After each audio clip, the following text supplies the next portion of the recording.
Hello, welcome to another Java tutorial, and this is just a quick tutorial about how to use comparable. And this is for like when you have your own classes and you want to sort them, you'll be able to use this to kind of compare your objects with each other.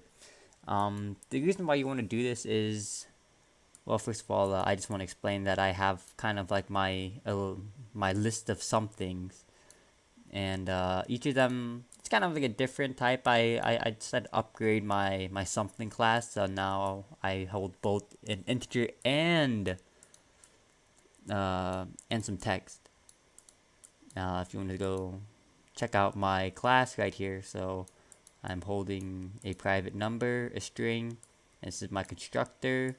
So I take the parameters an integer and I take a string and I initialize number and text when it's created, and then I have my get number. This will be important later on, and this is my print function. So I'll just call .print and it'll print the number and the text.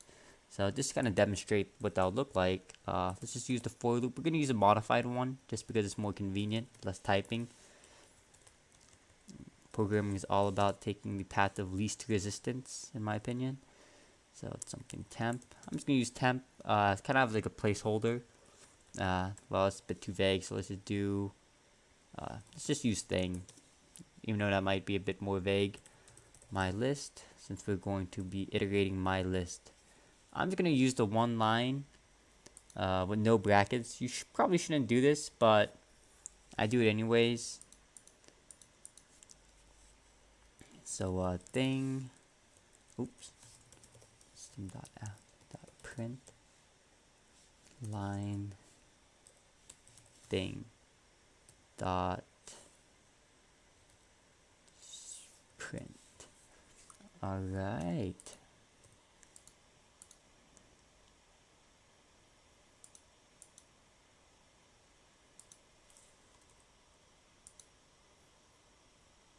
Not really too sure what is giving me this error.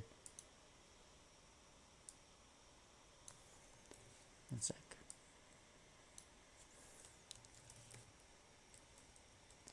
Oh, okay. Thing dot print. My bad. I kind of overthought that. I was trying to, yeah, I was system dot out dot to system dot out. That was weird. You guys saw nothing. Okay, so let's see what that'll look like. Okay, so we're printing out my list, and let's say we want to sort it. So we're gonna use collections, and we're just gonna try to sort our array list and my list.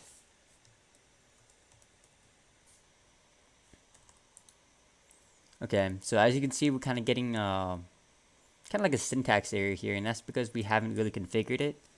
And the way we would do that is we would go to something, and what we have to do is we have to use an interface. So we have to implement comparable. And an interface is basically just like it's an abstract class, which means it has a list of functions that aren't really necessarily defined, but once you implement them, you're kind of like responsible for defining those functions yourself or overriding. And it's kind of like a blueprint, I would suppose, where if you implement it, you have to implement its functions, essentially. And I think I spelled this wrong.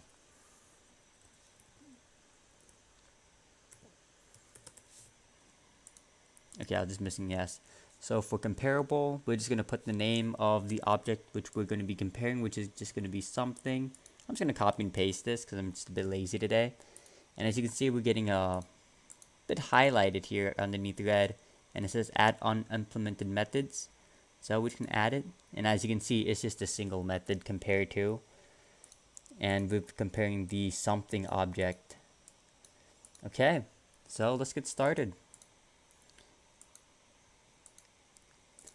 So what we want to do is that we want to choose an attribute in which we want to compare to. And the way we do that, we're just going to pick the private int number. So we're just going to use number, the number attribute. And the way we would do that is we would do int result. You don't necessarily have to call it result, but that's the way I'm going to be doing that. And this dot number minus O dot get number. You don't necessarily have this. It doesn't really matter. It can just be this number. But this kind of just refers to the instance of this specific instance. And then we can return result.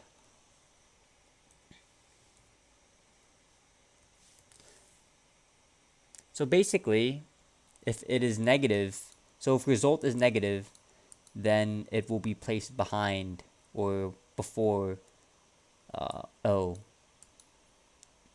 And if it is positive, it will be placed after, because it's greater than.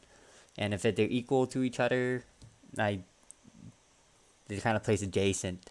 I forgot whether it's below or ahead. I don't want to say below or ahead, but it just means it's greater than. So negative is less, greater than is greater. Yeah, the wording is kind of weird, but you kind of get the point, because you're basically comparing the size of the number. Okay, so now that we have our comparable set, a CompareTo set up, so that we compare our objects, so that we can sort our list, let's try to sort it. So we're gonna try to call collections dot sort my list. Okay, let's sort our list. Alright, so we can sort the list. So let's just do just gonna have another system.out.print here, sorting the list. Okay, I spelled that wrong. Okay, now it's spelled correctly. So I'm just gonna copy and paste this and stick it at the bottom over here, just so you guys can kind of see the magic happen. So just kind of outline what happened is that we created an array list of just something as in referring to the object of something objects, and then we print the list, and then we sort the list, and we do that by implementing the comparable interface, which means that we have to override this function, this CompareTo function, to determine whether or not which basically determines whether or not, I guess it determines the weight of our objects compared to each other. Like, that's the best way I could really put it. And it's quite simple. We're just using subtraction to determine whether or not it is greater than or less than the object it is being compared to. And then we're going to print the resulting list. So let's see what happens. As you can see, the list right now is unsorted. So we have 1, 2, -5, 10, 7. And what I'm expecting is that this list will be sorted relative to the number. So number 1, 2, -5, 10, 7. So we should be expecting -5, 1, 2, 7, and 10. So let's see what happens. Just going to run that. So this is our unsorted list from this print statement right here. And then we sort the list right over here, as you can see, and then we print the sorted list. So as you can see, -5, 1, 2, 7, 10. And yeah, that's basically how it is. This is probably really useful. This has gotten me through a lot, to be honest. And yeah, honestly, collections and array lists are possibly the best thing to ever exist. The thing about collections.sort is that collections.sort calls a merge sort, from what I believe, and I think arrays.sort calls a quick sort.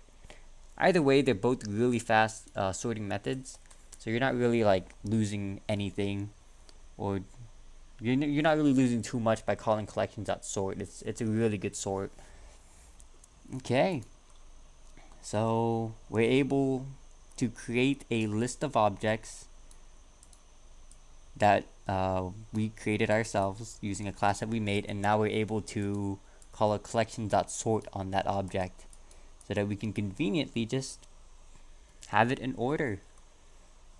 Oh yeah, that'll be all. Thank you for watching this video. I hope you guys found this useful, and I'll see you guys next time.